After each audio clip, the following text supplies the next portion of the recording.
محرم کے حوالے سے ایک بات کر لوں. یہ 10 محرم کا روزہ, رسول اللہ صلی اللہ علیہ وسلم نے ارشاد فرمایا کہ عاشورہ کا روزہ مجھے اللہ کی رحمت سے امید ہے کہ 1 سال کے گناہوں کا کفارہ ہے. تو بڑی فضیلت ہے. رمضان کے بعد سب سے زیادہ فضیلت عاشورہ کے روزے کی ہے, 10 محرم کا روزہ. سمجھ رہے ہیں؟ محرم میں ہمیں شریعت نے کیا کرنے کا حکم دیا ہے, اسلام کیا کہتا ہے؟ پہلی بات, اسلام یہ کہتا ہے کہ محرم میں روزے رکھنا دوسرے مہینوں کی نسبت زیادہ ثواب ہے. رمضان کے بعد تو زیادہ سے زیادہ روزے رکھیں, اور اسپیشلی 10 محرم کا روزہ 1 سال کے گناہوں کا کفارہ ہے, یہ اور زیادہ ثواب ہے. پورے محرم نہیں رکھے جاتے تو کیا کرنا ہے, 10 محرم کا رکھنا ہے. حدیث میں آتا ہے کہ آپ نے حکم دیا 2 روزے ملا کے رکھو, کیونکہ یہودی جو تھے وہ 1 روزہ رکھتے تھے, صحیح ہے نا. تو یہودیوں سے مشابہت سے بچنے کے لیے ہمیں حکم دیا کہ اس کے ساتھ ایک اور روزہ ملائیں. تو علماء یہ کہتے ہیں کہ آج کل یہودی 10 محرم کا روزہ نہیں رکھتے, تو اب مشابہت ختم ہو گئی ہے. تو اگر کوئی 9, 10 یا 10, 11 کا رکھ لے تو اچھی بات ہے, نہیں تو صرف 10 محرم کا بھی رکھ لے تو بھی انشاءاللہ پورا ثواب ملے گا, کیونکہ اب اس میں مشابہت رہی نہیں ہے. سمجھ رہے ہیں کہ نہیں سمجھ رہے؟ یہ کرنے کا کام ہے. دوسرا کام, محرم میں گناہ دوسرے مہینوں کی نسبت زیادہ, اس کی قباحت زیادہ بڑھ جاتی ہے, کیونکہ 4 مہینے محترم ہیں, شوال, ذیقعدہ, ذیقعدہ, ذی الحجہ, محرم اور رجب. یہ 4 مہینے جو ہیں اسلام میں اشہر حرم کہلاتے ہیں. قرآن کہہ رہا ہے فلا تظلموا فیہن انفسکم, ان میں اپنی جانوں پہ ظلم مت کرو. یہ ماتم کرنا بھی تو ظلم ہے نا اپنی جان پہ. تو اللہ نے فرمایا ان 4 مہینوں میں اپنی جان پہ ظلم مت کرو. کسی بھی طرح سے ظلم ہو, جسمانی ظلم ہو, روحانی ظلم ہو. جسمانی ظلم ماتم کر کے بھی ہو سکتا ہے, اور انگاروں پہ چل کے بھی ہو سکتا ہے, اپنے آپ کو پیٹ کے بھی ہو سکتا ہے. روحانی ظلم کیا ہے؟ گناہ کر کا. تو نہ گناہ کرنے کی اجازت, نہ کسی اور طرح سے. عام مہینوں میں بھی ظلم کی اجازت نہیں ہے, نہ اپنے اوپر اور نہ کسی اور پر. تو ان 4 مہینوں میں ظلم کی نوعیت بڑھ جاتی ہے. سمجھ رہے ہیں؟ یہ ایک محرم کی فضیلت ہے اسلام میں. اور تیسری فضیلت جو محرم کی, جو بعض روایات سے ثابت ہے, یعنی جو فضیلت تو نہیں کہیں گے اس کو, جو محرم میں کرنے کا کام ہے, وہ بعض حدیث میں آتا ہے کہ آپ صلی اللہ علیہ وسلم نے ارشاد فرمایا کہ عاشورہ کے دن اپنے اہل و عیال پر دسترخوان کو وسعت دو, اس سے رزق میں برکت ہوتی ہے. لیکن یہ جو حدیث ہے یہ ضعیف ہے, سند کے لحاظ سے پاورفل اور مضبوط نہیں ہے. بعض علماء نے کہا کہ اس کثرت طرق کی وجہ سے حسن کے درجے کو پہنچ گئی ہے. ہمارے ہی بعض اکابر علماء کی رائے ہے, علماء جو بر صغیر کے علماء, بڑے بڑے علماء ہیں, میں نام نہیں ذکر کرتا لیکن بہت بڑی اپر لیول کے علماء ہیں, ان کی رائے یہ ہے کہ یہ ضعیف, اتنی ضعیف نہیں ہے کہ بالکل ہی مسترد کر دی جائے, ٹھیک ہے نا, اور تعدد طرق کی وجہ سے درجہ حسن کو پہنچ گئی ہے. علامہ ابن تیمیہ رحمہ اللہ تعالی, جن کو سعودی عرب میں بہت فالو کیا جاتا ہے, ان کی رائے اور سلفی علماء کی رائے, جو سعودی عرب کے العثیمین, بن باز وغیرہ تھے, ان کی رائے یہ کہ یہ حدیث بالکل صحیح نہیں ہے, اور اس کی کوئی حیثیت نہیں ہے کہ دسترخوان کو وسیع کیا جائے اور عاشورہ کے دن کھانا کھلایا جائے. سمجھ رہے کہ نہیں سمجھ رہے؟ لیکن جو دوسری طرف معتدل علماء, معتدل سے مراد میں ان کو برا نہیں کہہ رہا, لیکن وہ انہوں نے حدیث کی جو, اب اگر آپ سندوں کی تحقیق کریں گے تو اس کو بالکل من گھڑت قرار دینا درست نہیں ہے. اگر سندوں کی تحقیق کریں گے تو ایسا معلوم ہوتا ہے کہ علامہ ابن تیمیہ رحمہ اللہ تعالی, جو ہمارے لیے قابل احترام ہے, انہوں نے اس حدیث کو رد کرنے میں تھوڑا مبالغہ سے کام لیا, غلو کیا ہے. ایسا نہیں ہے کہ بالکل ہی اس کی کوئی ویلیو نہیں ہے. تو ضعیف روایتیں ہیں لیکن کثرت طرق کی وجہ سے درجہ حسن کو پہنچ گئی ہیں. سمجھ رہے کہ نہیں سمجھ رہے؟ اس وجہ سے بعض علماء کی رائے, بلکہ جمہور کی رائے یہی ہے کہ محرم میں اگر کوئی اپنے بچوں کو جمع کر کے اچھا کھانا کھلا دیتا ہے 10 محرم کو, اور یہ حلیم شاید یہیں سے نکلا ہے, شاید یہیں سے نکلا ہے کہ یوں وہ اچھا کھانا ہو جائے گا, تو وہ کہتے ہیں کوئی حرج نہیں ہے. لیکن ایک بات جو دوسرے علماء کہتے ہیں, جو میری بھی سمجھ میں آتا ہے, بلکہ میں نے پہلے کہیں پڑھا تو نہیں, میرا دماغ اس طرف گیا, لیکن اس کی تائید میں علماء کے فتاویٰ مل گئے. دیکھو, اگر کوئی حدیث ضعیف ہو یا حسن ہو تو صرف حسن ہونا کافی نہیں ہے, یہ دیکھا جائے گا کہ یہ دوسری صحیح حدیثوں سے ٹکرا تو نہیں رہی ہے.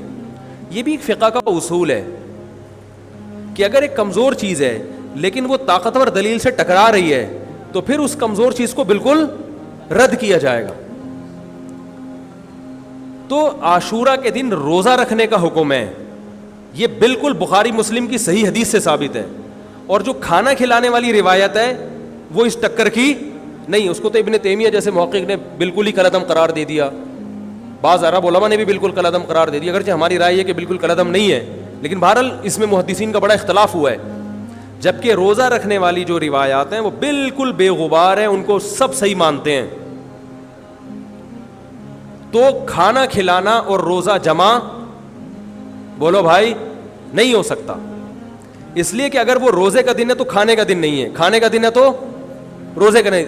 ابن تیمیہ رحمہ اللہ تعالیٰ کی رائے یہ ہے کہ بعض لوگوں نے شیعہ کی مخالفت میں غلو کیا ہے. شیعہ نے اس دن کو چونکہ منحوس بنا دیا 10 محرم کو, تو انہوں نے مخالفت میں اس دن کو ایک سیلیبریٹ کرنے کے لیے نا کھانا کھلانے کا حکم دے دیا کہ ہم منحوس نہیں سمجھتے بلکہ اس کا کیا کریں گے اپوزٹ, کہ کھاؤ اور کھلاؤ. تو انہوں نے کہا یہ بھی غلو ہوا ہے دوسری طرف. بھائی منحوس نہیں ہے, مبارک ہے ہماری نظر میں, لیکن اتنا مبارک کہ اس میں کھانا کھلانا اور یعنی عید والا عنصر کھانا کھلانا تو عید کے دن ہوتا ہے نا, تو عید نہیں ہے بہرحال. تو یہ بھی بڑی جاندار بات, اگرچہ یہ عقلی دلیل ہے مگر یہ ایسی نہیں ہے کہ بالکل اس کو کالعدم قرار دے دیا جائے.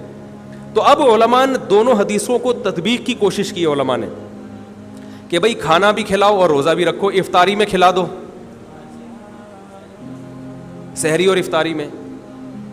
تو بات یہ ہے کہ افطاری میں اگر آپ کھلائیں گے تو وہ 11 محرم شروع ہو چکی ہوگی, وہ 10 محرم بولو بھائی نہیں رہے گی. دوسرا سحری میں جو کھلانے کا مسئلہ ہے نا, سحری میں تو سحری میں جب ہم کوئی کہتے ہیں نا فلاں دن یہ کام کرنا ہے فلاں دن, تو اس سے لغت میں جو ذہن میں متبادر ہوتا ہے نا وہ دن کا وقت ہے, وہ 3:30 پونے 4 کا وقت نہیں ہوتا. یہی وجہ ہے کہ جو لوگ اس حدیث پر عمل کرتے ہیں عاشورہ والی, وہ دن میں کھانا کھلاتے ہیں, دوپہر کے ٹائم لنچ کرتے ہیں. وہ افطاری میں تو ویسے ہی دسترخوان وسیع ہوتا ہے بھوک کی وجہ سے. ارے بابا وہ تو ویسے ہی بچوں کو جب روزہ رکھا ہوا ہے تو اچھا کھلاؤ, سحری اچھی کراؤ, اور افطاری وہ تو ویسے ہی بھوک کی وجہ سے. رمضان میں دیکھو نا کیسے کھلے دسترخوان ہوتے ہیں. تو میں نے بڑی کوشش کی دونوں حدیثوں کو جمع کریں, لیکن تکلف کے بغیر یہ ممکن نہیں ہے. تو فقہ کا ایک اصول ہے کہ جب کوئی بے غبار صحیح حدیث ہوتی ہے اور اس سے ایک اصول ثابت ہو رہا ہے, تو اس کے مقابلے میں اگر کمزور روایت آئے گی جو اس سے ٹکرا رہی ہوگی, تو اس کمزور روایت کو اگرچہ وہ موضوع من گھڑت نہیں ہے لیکن اس کمزور کو اس صحیح حدیث کی مخالفت کی وجہ سے بولو بھائی رد کر دیا جائے. اس لیے میرا نالائق کا موقف یہ ہے, میں بہت نالائق ہوں, میں اتنی بڑی بڑی باتیں کرتا نہیں ہوں, لیکن ساڑی عقلچ یہ چیز آندھی نہیں ہے کہ بھائی جو روزے کا دن ہے وہ بھوکے پیاسے رہنے کا دن ہے, وہ کھانے کھلانے کا نہیں ہے. افطاری میں تو ویسے ہی کھاؤ بھی کھلاؤ بھی.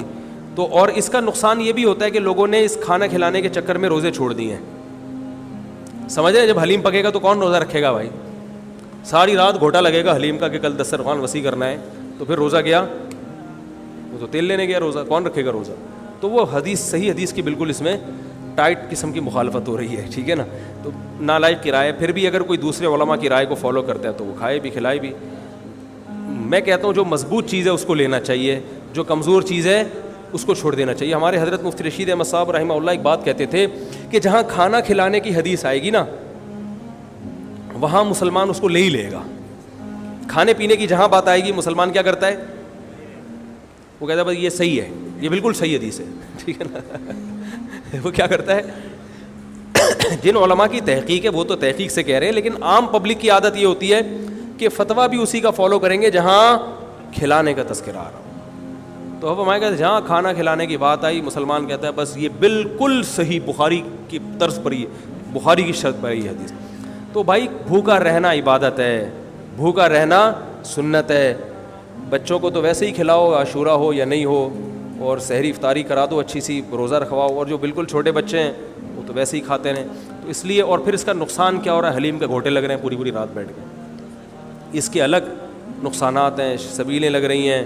حضرت حسین رضی اللہ تعالیٰ عنہ تو کربلا میں شدید گرمی میں بھوکے اور پیاسے اپنی جان دیتے ہیں اور یہاں ہم کیا کر رہے ہیں, کھانا کھا رہے ہیں, اب دیگیں پکا رہے ہیں, شربت پی رہے ہیں. تو یہ بات عقل میں آنے والی نہیں ہے.